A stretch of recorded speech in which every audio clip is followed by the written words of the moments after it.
नमस्कार. नमस्कार. आज आपण कैलासवासी समाजभूषण दलित मित्र पंढरीनाथ पाटील यांच्या कार्याने प्रेरित झालेले आदरणीय काकासाहेब यांच्याशी एक ग्रेट भेट घेणार आहोत. प्रथम तर मी भाऊंना नमस्कार करतो. 27 भाऊ, ते खरोखर पाटील साहेब आणि तुम्ही यांचे कार्य तुम्ही स्वतः जवळून बघितलेलं आहे. तर त्यानिमित्तानं प्रथम तुम्ही शिवाजी शाळेचे विद्यार्थी म्हणून आहात. तर त्यानिमित्तानं तुमचा अनुभव तुम्हाला काय सांगता येईल? काय बहुजन समाजाच्या मुलांना चिखलीमध्ये जे हायस्कूल होतं गव्हर्नमेंटचं, त्यावेळेस त्याच्यामध्ये प्रवेश देत नव्हते खेड्यापाड्याच्या. तिथं चिखलीचे ते मध्ये स्थानिक आहे आणि मला असा अनुभव आला. त्याच्यामुळं मग मी 1 वर्ष घरी राहिलो. असे कुचंबना बहुजन समाजाच्या लोकांची त्या काळामध्ये होत होती.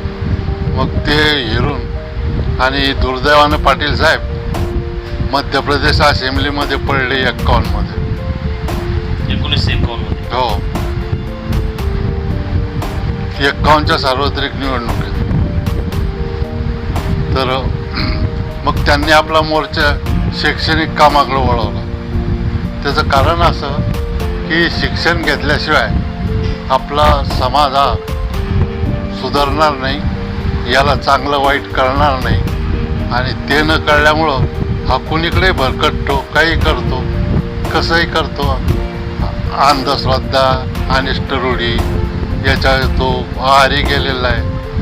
मग आता आपल्याला हे कार्य करायचं म्हणून मग त्यांनी चिखलीला शिवाजी हायस्कूल सुरू केलं आणि ते काम मग हळूहळू सुरू झालं. तुम्ही सांगितलं की अंधश्रद्धा आणि अनिष्ट रूढी, त्या संदर्भात पाटील साहेबांचं काही काम आपल्या निदर्शनास आलं? पाटील साहेबाचं अगोदरचं होतं, पण ते जे भाषण करत होते, उदाहरणार्थ आपले संतोषराव पाटलांचे आजोबा वारले 1950 मध्ये, आसरू पाटील. तर त्यावेळेस खूप ती मोठी तेरवी घालायची. मग पाटील साहेब इथं आले, त्यांनी मीटिंग घेतली की अरे व्यर्थ खर्च या 25 म्हणजे या तेरवीच्या पैशामध्ये 25 एकराचे नंबर जवळ राहिलेत. आपण सावकाराचा पैसा घेतो, तर हे बंद करा. याच्या अजून काही राहिलं नाही, घरच्या घरी करा. म्हणजे तेव्हापासून आपल्या आदर्श सावरगावामध्ये तेरवीचा कार्यक्रम समजा तुम्ही आणि अप्पासाहेब पाटलांनी पुढाकार घेऊन. मी लहान होते. 8व्या वर्गात समजा कार्यक्रम बंद होता समजा. 8 आणि 7 15 वर्षाचा. परंतु तेव्हापासून समजा तेरवीच्या कार्यक्रमाला पंढरीनाथ पाटील साहेबांनी मार्गदर्शन केलं होतं. तर त्यांनी इथं सांगितलं की तुम्ही हे बंद करा आणि हा खर्च शैक्षणिक संस्थेला द्या. मग ते गावकऱ्यांनी कसं चांगली गोष्ट आहे बा. मग त्यावेळेस 1000 रुपये चिखलीच्या शिक्षण संस्थेकरता पाटील साहेबांना, म्हणजे शिक्षणाकरता दिले, यांनी दिले आप्पासाहेबांना. तर तेरवी हे एक अंधश्रद्धा आणि मूळ असं की उच्चवर्णीयांनी बहुजन समाज असा जगडून टाकला होता. त्याला पाऊलही पुढं टाकायचं तर बा शुभ आहे की अशुभ आहे ते दिवस आमकं करायचं, शेतीचं काम सुरू करायचं, शुभ का अशुभ पहा. आणि त्याच्यामुळं तो कोणतंही काम विचारल्याशिवाय पंचांग ब्राह्मणाकडून म्हणजे भिक्षुकाकडून पाहिल्याशिवाय करायचं नाही. आणि ते अंधश्रद्धा एवढी होती की ते भूदेव आहेत बुवा, ते म्हणतील तेच खरं आहे. आणि त्याच्यामुळं असं होतं की बा अनिष्ट शुभ इष्ट असा याच्यामध्ये हे होता. आणि मग तेरवी होती, पुन्हा अस्पृश्यता. हा, तर पाटील साहेब चिखलीला राहायचे, पण त्यांची कर्मभूमी सावरगाव होता असं म्हटलं तर चालेल. आणि त्यांचा उजवा संतोषराव पाटील आमच्या इथले. असे गावगाव त्यांचे कार्यकर्ते होते. तर सत्यशोधक चळवळीबाबत आपलं काय मत आहे? सांगतो मी तुम्हाला. मग त्यांनी काय केलं, पाटील साहेबांना की हे हा समाज असा याच्यापासून अंधश्रद्धा रूढी परंपरेपासून वळून शिक्षणाकडे लावल्याशिवाय याचं भलं होणार नाही. आणि शिक्षणाकडं तेव्हाच लागेल हा समाज जेव्हा तो या अज्ञानातून बाहेर येईल. म्हणून त्यांनी संस्था काढायचा सपाटा लावला. तर शिवाजी एज्युकेशन सोसायटी जी भाऊसाहेबानं 1932मध्ये स्थापन केली, तर तिचे उपाध्यक्ष होते.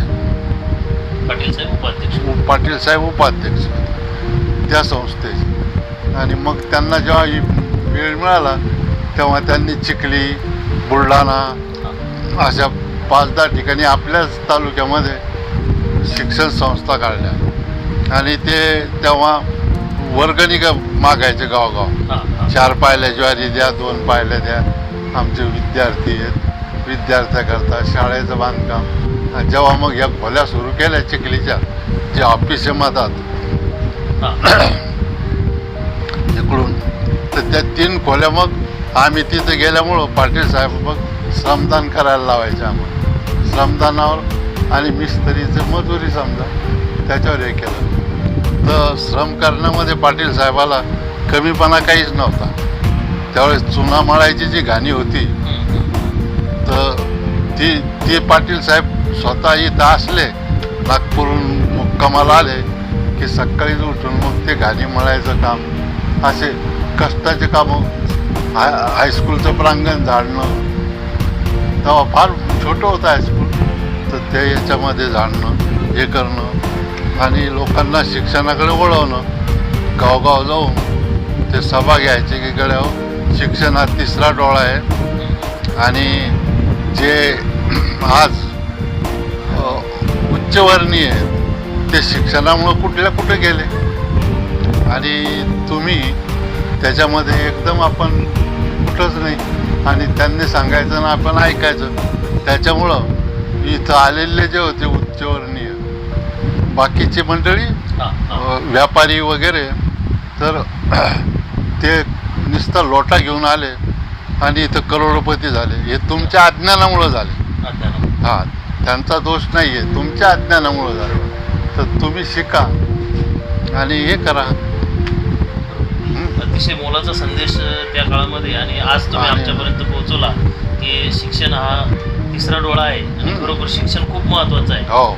आणि त्यानंतर पाटील साहेबांनी ज्या शैक्षणिक संस्था उभ्या केल्या त्या पूर्ण सामाजिक वर्गणीतून उभ्या केल्या. हो, म्हणजे घरोघरी आणि नाही, सामाजिक आणि शिवाजी एज्युकेशन सोसायटी यांच्या माध्यमातून. तर त्या काळात साहेब राज्यसभेचे सभासद असताना शेतकऱ्यांच्या हक्कासाठी लढणारा एक नेता अशी त्यांची आपली वेगळी ओळख होती. तर पुढे काय झालं ते पडले. मग 10 वर्ष ते घरीच राहिले. मग नंतर काय झालं, महाराष्ट्राचे मुख्यमंत्री यशवंतराव चव्हाण झाले. आणि त्यांनी मग त्यांचं कार्य पाटील साहेबाचं यशवंतरावजीला माहीत होतं. तर यशवंतरावजीनं बोलून घेतलं दिल्लीला आणि सांगितलं, पाटील तुम्हाला तिकीट द्यायचं मला खासदारकीचं. आणि तेव्हा यशवंतराव बोलले, महाराष्ट्र आले, अशी पोझिशन होती. नेहरूजी काही विरोध करत नव्हते. मग ते पंढरनाथ पाटलाला 1962 नंतर मला वाटतं 64मध्ये ते राज्यसभेचं सभासद झाले. 1-2 टर्म मिळाल्या त्यांना. ती एक मिळाली, पुन्हा दुसरी टर्म दिली यशवंतरावजीने, 2 टर्म. हो. तर त्यावेळेस शेतकऱ्याविषयी त्यांचे जर भाषणं आहेत, त्यांचे जर आपण पार्लमेंटचे भाषणं पाहिले आणि ते पुस्तक आहे, मला वाटतं कोण लिहिलं बा ते, ॲडव्होकेट ज्योतिराव राऊत यांनी लिहिलेलं आहे. नाही, ज्योतिरावनं त्याला प्रोत्साहन दिलं. हां, चव्हाण. तर त्याच्यामध्ये उल्लेख आहे आणि त्याचे भाषणाचे उतारे आहेत पार्लमेंटमधले. तर पाटील साहेबाचे सर्व भाषणं अगदी सूक्ष्म याच्यातून होते. शेतकऱ्याविषयी, शेतकरी कसा आहे, शेतकऱ्याला किती दैना आहे, त्याची बायको गाऱ्या पाण्यात काम करते, तिला पायात घायला वायना सुद्धा नाहीत, शेतकऱ्याला लंगोटी आहे. आणि याच्याकडं आपण जर सुधारणा म्हणून किंवा सुजलाम सुफलाम देश करायचा तर या मोठ्या समाजाकडं तुम्ही जर शेतकरी समाजाकडं जोपर्यंत लक्ष देत नाही तोपर्यंत हा देश सुजलाम सुफलाम होऊ शकत नाही अन्नधान्याच्या बाबतीत याच्या बाबतीत असं पाटील साहेब सांगायचे. तर भाऊ दुसरं एक महत्वाचं की त्यावेळेस आणि- ब्रह्मोत्तर चळवळीमध्ये खूप सक्रिय कार्यकर्ते होते. हो, तर त्या काळातला एखादा काही अनुभव तुमचा? त्यांचं काय होतं की ते ब्राह्मणांना दोष द्यायचे नाही, पण आता कसं आहे विकृत प्रचार केल्यामुळं की बुवा ब्राह्मण द्वेषी होते असं हे झालं. एक चिखलीचा चांगला ब्राह्मण कार्यकर्ता मला म्हणाला की बुवा पंढरनाथ पाटील म्हणत की जेव्हा तुमच्या बायका आमचे भांडे घासतील तेव्हा आम्हाला समाधान मिळेल. म्हणलं तुम्ही ऐकलं का?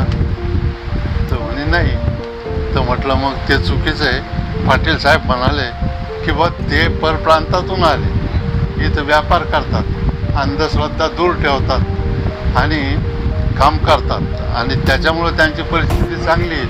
आणि मग आपण अधोगतीला गेल्यामुळं आपल्या खालच्या वर्गाच्या बाया भांडे घासायला जातात. तर यांच्यात एवढी ताकद निर्माण करायची क्षमता शिक्षणाची एकदा त्यांच्यात तेवढी ताकद निर्माण झाली की मग ते करायचं काम नाही. शब्दाचा विपर्यास झाला तिथं. हा. ऐकण्यामध्ये हे झालं. नाही, तो जाणून बुजून केला, जाणून बुजून केलेला. जाणून बुजून हेतू पुरस्कार केलेला आहे. तो पुरस्कार तो केला. तर आणि संयुक्त महाराष्ट्र चळवळीच्या प्रसंगी विदर्भाचे एक नेतृत्व करताना त्यांचं प्रामुख्याने नाव पुढे येत होतं, विदर्भाचे मुख्य नेते. हो. तर त्या संदर्भात काय होतं विदर्भामध्ये 2 गट होते. एक ब्रिजलाल बियाणीचा गट आणि दुसरा जो गट होता इथं तो भाऊसाहेब पंजाबराव देशमुख. तर ब्रिजलाल बियाणीचा गट बहुजन समाजाविषयी त्यांना काही वाटत नव्हतं, पण हा भाऊसाहेबाचा जो गट होता त्यांना अतिशय कळकळ होती बहुजन समाजाविषयी आणि त्या कळकळीमधूनच मग त्यांनी कुळ कायदा केला. कुळ कायदा नाही, शेतकरी म्हणजे रिलीफ ॲक्ट 1932 हा लवाद. तर लवाद केल्यामुळं काय झालं की आपले 90% शेतकरी कर्जात डुबलेले होते. म्हणजे ते त्यावेळेस लवाद जर आलं नसतं तर इथं कुठंतरी मिरच्या लावायपुरतं बहुजन समाजाजवळ जागा जमीन असते, सर्व सावकार लोकांजवळ जमीन असते. पण मग भाऊसाहेब आणि पंढरनाथ पाटील यांनी ते लवाद मंजूर केलं, विधानसभेमध्ये करून घेतलं. फार विरोध झाला त्यालाही श्रीमंतांचा त्यावेळेस. तर त्यावेळेस गव्हर्नरचं नाव मला आठवत नाही, ते चांगले पुरोगामी विचाराचे होते, इंग्लिश होते ते.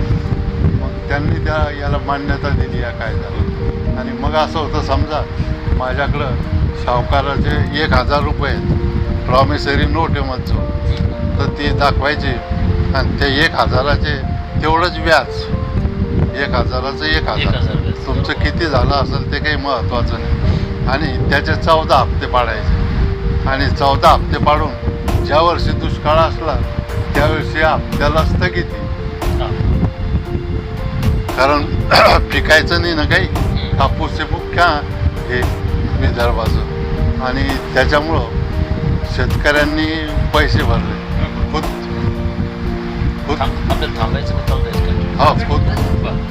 माझ्या वडिलाचे 530 रुपये हप्ता पडलेला होता.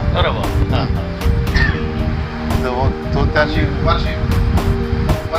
वार्षिक 530 रुपये करतात. विकलं तर हप्ता भरायचा नाही तर मग पुढं टर्म होणार नाही, ते गव्हर्नमेंट आउट करायचं ना दुष्काळी म्हणून. आणि शेतकरी चळचळ कापायचे सावकार लोकांना.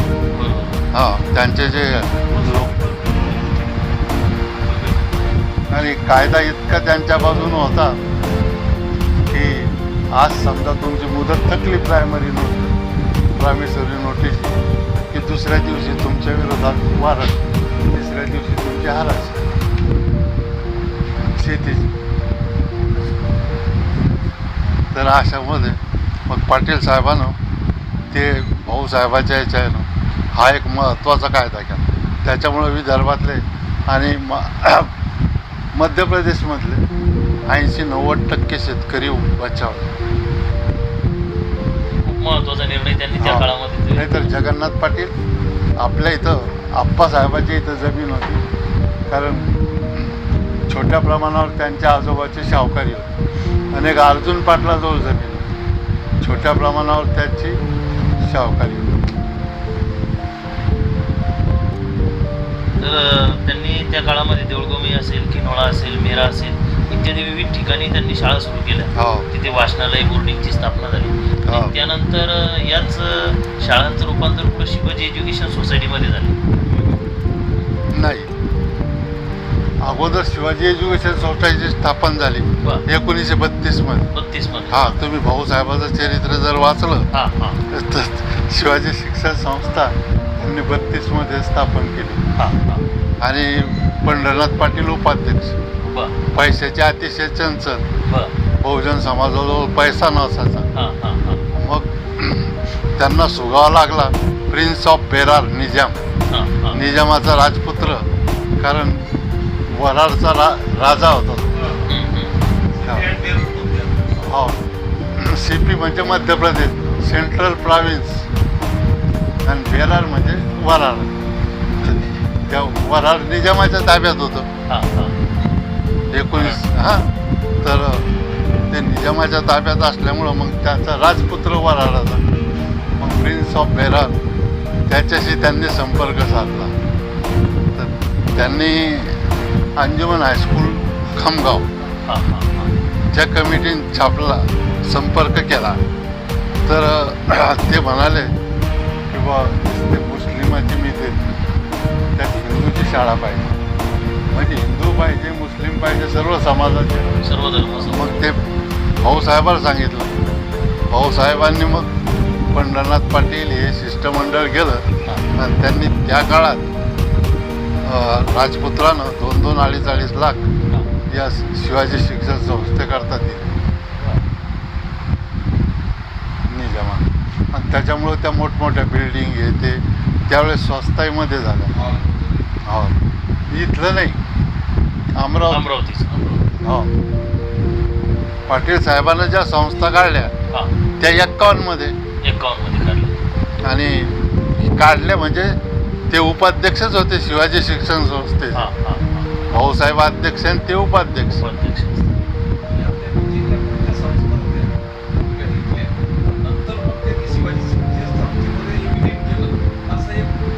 असं एक ऐकू माहिती आहे की यांनी हा नाही, ठीक. कारण मी 8व्या वर्गात असताना भाऊसाहेब पंजाबराव देशमुख चिखलीच्या शिवाजी हायस्कूलच्या दौऱ्यावर आले. आता जर ह्या संस्था त्यांच्याशी अटॅच नसत्या ते कशाला दौऱ्यावर आले हो, असते. हो, हो, बरोबर. आमच्या वर्गात आले ते 8व्या वर्गात. आमच्या कुळाच्या भीती हे ते.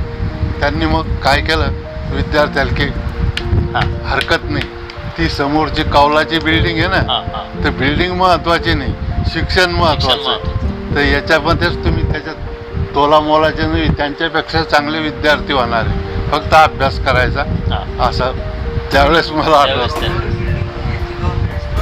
गव्हर्नमेंट आहे. हा हा हा. हा हा. बरोबर. हा.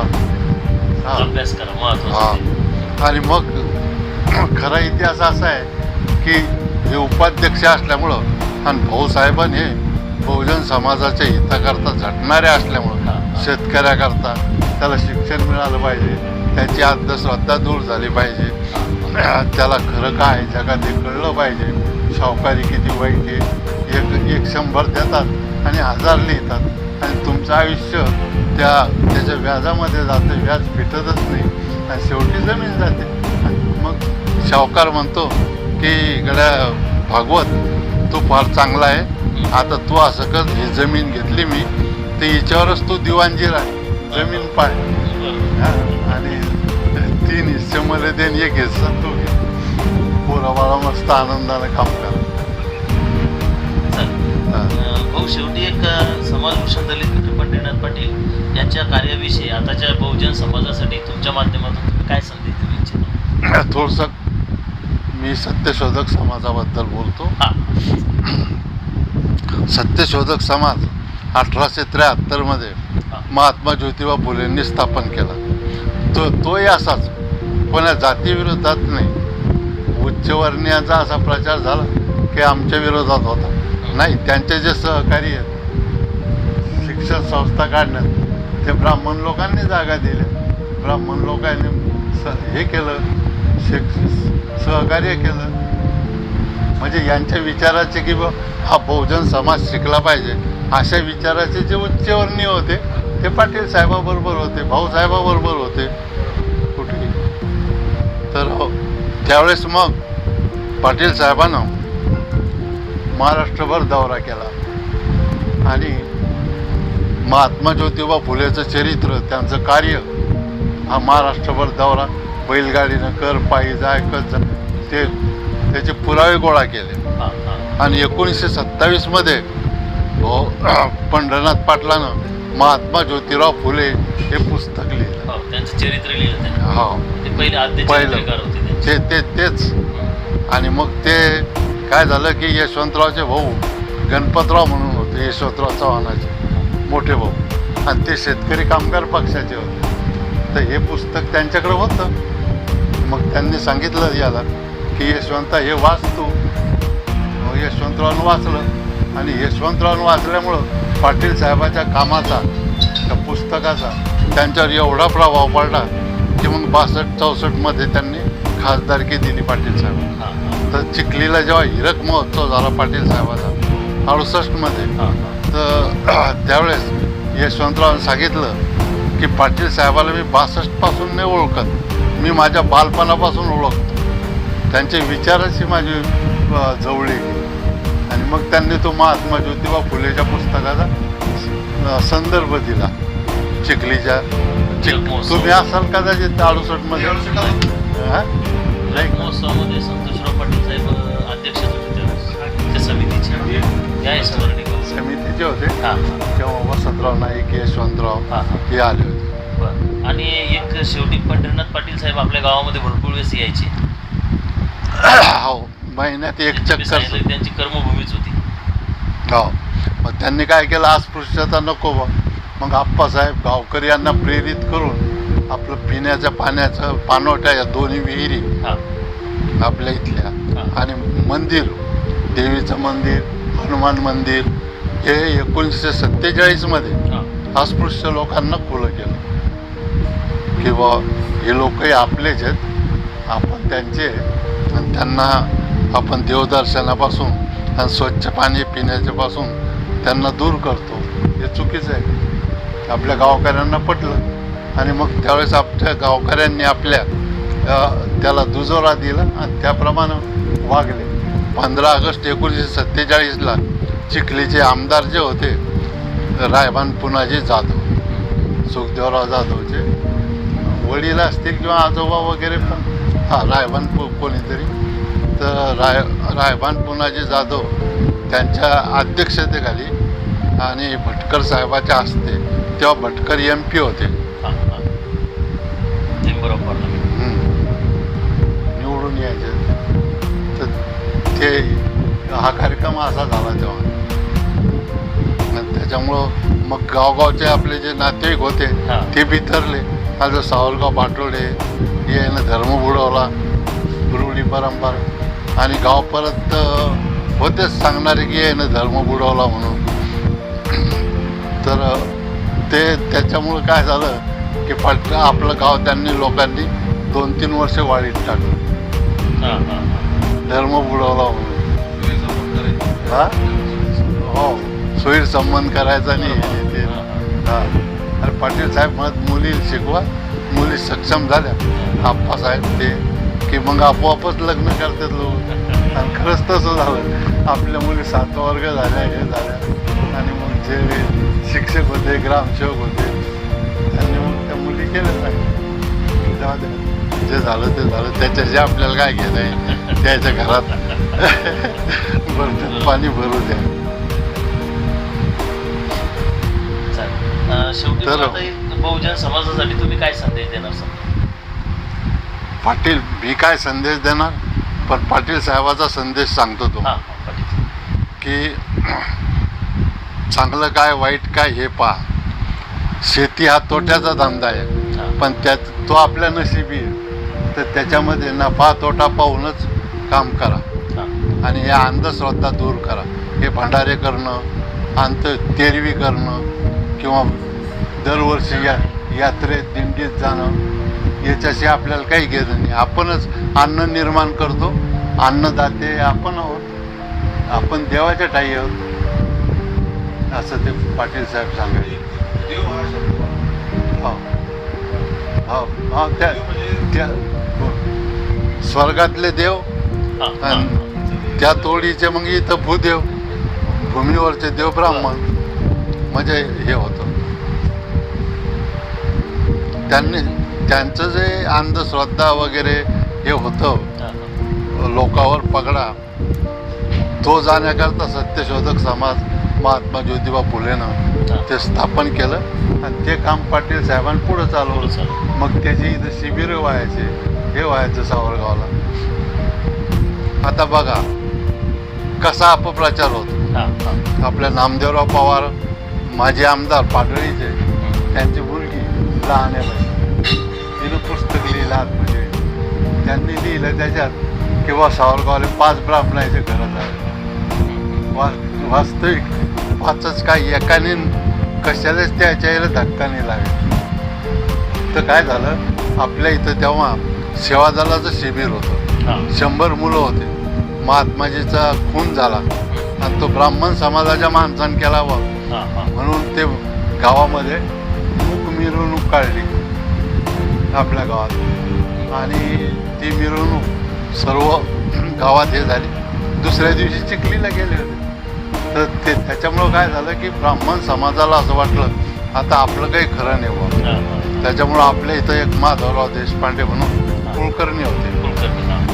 मग ते आणखीन 2 भाऊ होते, दिनकरराव, त्र्यंबकराव, आणि त्यांची जमीन 100-125 एकर इथं होती. आपल्या इथं 2च नंबर होते द्यायचे, पण बाकीचे हातनी खोर, कारण 12 गावचे वतनदार होते ते ही मंडळी. आणि मग ते वतनदार असल्यामुळं लेखणी त्यांच्या हाती. माधवराव कुलकर्णी म्हणजे माधवराव देशपांडे हे कुलकर्णी होते. तर आपल्या इथं उदाहरण सांगतो मी तुम्हाला. सत्यशोधक समाजाचं एक जलसा झाला. जलसा अशा करता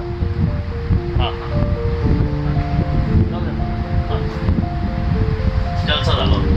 हो, तो त्या काळी सिनेमा नव्हते, TV चा तर काही प्रश्नच नाही. आणि मग खेड्यातल्या लोकांचं मनोरंजन कसं व्हायचं, मग तमाशा, आणि तमाशामधून प्रबोधन म्हणून जलसा म्हणायचे त्याला. तर त्यावेळेस मग सत्यशोधक समाजाचा जलसा असायचा. जिल्ह्यात त्याची टीम असायची आणि शाहू छत्रपती त्याला अनुदान द्यायचे. मग पाटील साहेबानं त्यावेळेस स्वतः जलसा काढला आणि मग त्यात गाणे म्हणणं हे ते, आणि मग ते भाषण करायचे अर्धा तास, पाऊण तास, की आपल्याला कसं आपण आपल्याला अज्ञानाची पट्टी बांधून आपल्याला कसं लुबाडलं जातंय आणि याच्यापासून तुम्ही कसं सावध राहिलं पाहिजे असं पाटील साहेब सांगायचे. तर ते जलसा,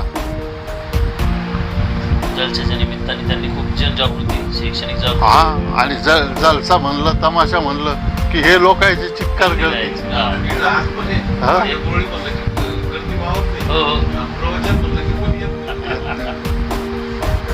तर ते पाटील साहेबांना ते जलसा खूप दूरवर केले. आणि पाटील साहेबाचं काय होतं, त्यांच्या विचाराचे जे ते जातीवादी नव्हते. काय मग मुसलमान असो कोणी असो, तर ते सर्व हिंदूतल्या जाती, पोटजाती असो, त्याचं त्यांना काही नव्हतं. फक्त जो शोषक समाज आहे, म्हणजे शाहूकार समजा, शोषण करणारा, मग तो सावरगावमधला असो का कुठलाही असो, त्याला पाटील साहेबाचा विरोध असायचा. गप्पा मारा. धन्यवाद. तुम्ही खूप महत्त्वाची माहिती आम्हाला सांगितली. बर. आणि खूप खूप हा नाही तर संदेश सांगायचा राहिला हो सांगा. की पाटील साहेबाचा संदेश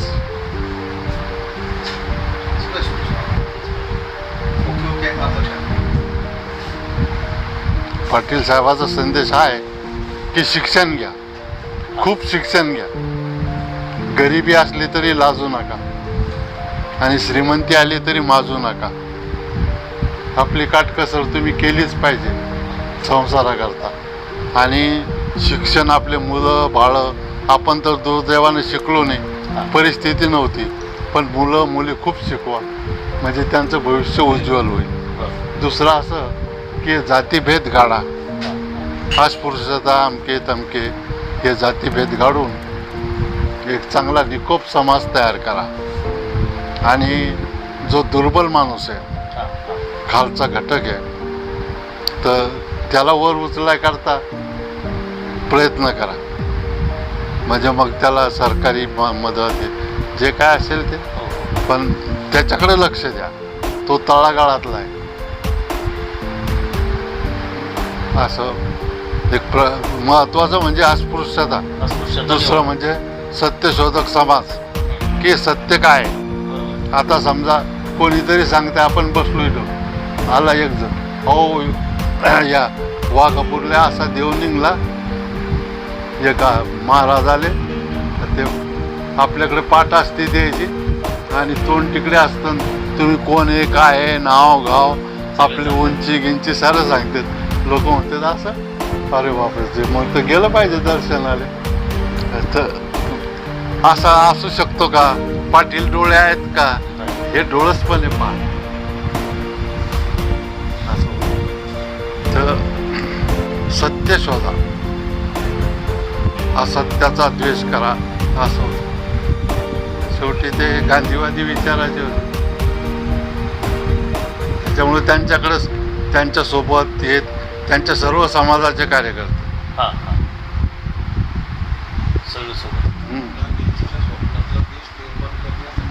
हा मग ती पिढीच तशी होती, काही स्वार्थ नव्हता. पाटील साहेबांनी उभं केलं, स्वतः करता काही केलं म्हणजे नव्हता, स्वतः हा विषयच नव्हता. खूप खूप धन्यवाद भाऊ, तुम्ही अमूल्य वेळ दिला त्याबद्दल.